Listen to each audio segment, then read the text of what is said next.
Hey everybody, this sneak preview of This Is Not the XFL Show is brought to you by Pretty Easy Podcasts. If you've ever thought about doing a podcast but did not want to do all the technical stuff, you have a great idea, you have a passion, you want to do a show, you maybe don't have the time, you need someone to help you, go to prettyeasypodcast.com and get started today. Of course, the full episode of this show is on Patreon. Give to our Patreon on any tier of your choice and get all sorts of extra XFL content and, of course, a whole lot of football talk, all the football talk you can handle. Check it out.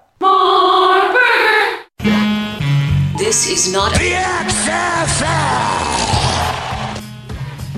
Yeah, so Vince isn't even going to show up today, so my whole plan is ruined. I was going to talk about Montez Sweat's 40 the entire show this week. So that's out the window. So I have nothing prepared. It's all on you. He's still probably writing down heights and weights, a lot of real boring stuff. Does he know that's available online, like digitally? He doesn't have to write this stuff. I don't know. It's his old school. He just likes to. He watches. You should see the years and years of notebooks that he still has. He watches the combine with a stopwatch in his hand at home.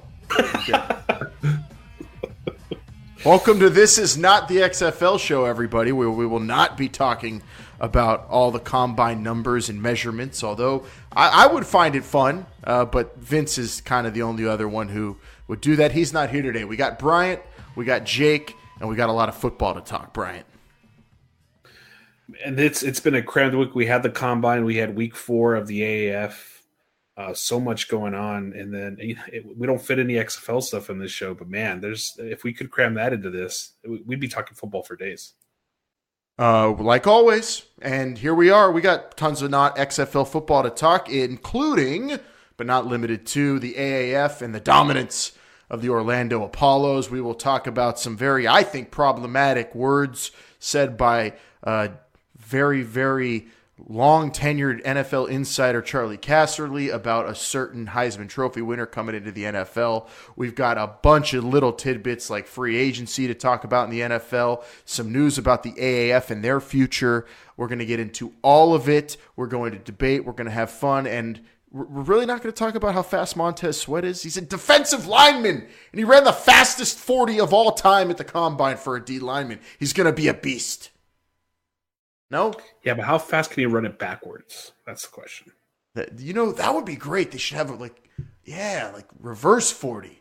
How fast? At least for defensive backs, that would make sense. How fast can you finish a 40? That's the other thing, too. Thanks to our gentle patrons who are here, of course. We appreciate you giving to the Patreon so we can give you even more content, so we can have more fun covering the XFL, talking football. This week's XFL show is going to be a doozy. The tier structure is completely set, at least. We know where everybody's going to fall in terms of how many players go where. We have a new head coach in Tampa Bay we need to talk about. We've got a great interview with Dave Softy Mahler from Seattle, radio guy there. He's going to talk about Zorn. So much to get into on that show this week, but let's get into this stuff. And we always start the not XFL show with a coin toss. Call it plays in the air. Heads is the call. He said heads. It is a tails. The Orlando Apollos are just destroying the AAF. It's not even close. They are the only undefeated team in the entire alliance, Jake. Are they that damn good is my question to you. Well, the first, I have to counter with a question. Do you think Spurrier is going to be jogging onto the field just twirling a clipboard or something in his hand? Dancing? Spurrier, if his hip wasn't so hurt. Yeah, that guy's got bad hips. He walks like my grandpap out there. Yeah, he would be dancing because his team is looking good. I mean, yeah, they're looking good. They are the only undefeated team. They are taking on a Birmingham team that only has one loss this week, playing in Birmingham. And, for all of you listening right now, the Patreons, the AAF power rankings are up there. And Bryant, I believe Birmingham is number 2. Is that correct? Is that the consensus between this show at least? It was the consensus around the show. I didn't have him number 2, but the consensus is that Birmingham was number 2. I mean, this has to be Orlando's toughest challenge, Oh, by far. I mean, their record, their opponents' records, I want to say, is like 4-8 or something. I mean, they faced Atlanta, they faced Memphis. It's the quality of the play. and they played Salt Lake. Those teams combined have 3 victories. So they did beat those teams. Don't get me wrong, but they did, and they've got impressive statistics to back it up and impressive players, some of the best players in the league. Let's examine it, though. They have beaten some of the lesser teams in the AAF, the teams that have struggled to come along thus far, coming to Week 5. The Orlando Apollos. This or that question for our coin toss to start it off.